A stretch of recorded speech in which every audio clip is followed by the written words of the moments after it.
Nisikize nikwambie, ndio maana nikasema inna dunia taduru, nimeongea Kiarabu. Inna dunia taduru. Yaani kwamba mabaya wanaonifanyia yatawarudia. Maana kwa maana ananiongelea vitu ambavyo mimi sijavifanya. Na undiwa kesi. Nimeongea Kiarabu, naomba mnisikize. Inna taduru.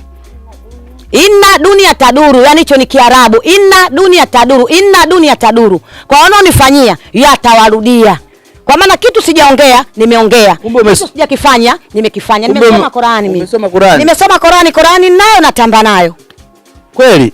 Juzuu 30 ziko kichwani. Yaani sio 30, naona 100. Inna lillahi wa inna ilaihi rajiun. Msiba mkubwa kwao wanaonizuria mimi. Hiyo maana yake ni?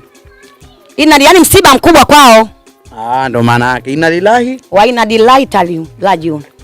Ni hatari. Inna lillahi wa inna ilaihi rajiun. Inna lillahi wa inna ilaihi rajiun. Inna lillahi wa inna ilaihi rajiun. Hatari, nakubali mama wawili. Mama wawili kasoma chuo gani unachosoma wewe? Nimesoma Mtoni. Mtoni. Unaweza ukamkumbuka kiuno? Mwaka gani?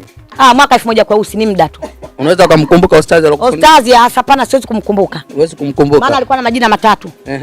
Saidi Omari na Juma. Sasa sijui anatumia jina gani hadi sasa hivi. Mama wawili chuo jamani amesoma babu, dini hapa ipo. Dini ipo. Mitihani ya maisha.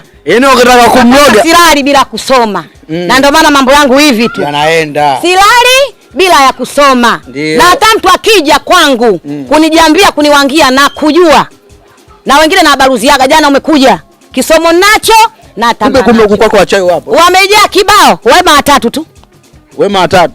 Ambao sio wachawi watatu. Unaweza ukanitajia hata wawili? Hapana, taneka mskure kalala. Hiyo siri ya kambi baba. Hata majina. Wewe unaona mtu anakuchekea kumbe usiku anakucheketulia.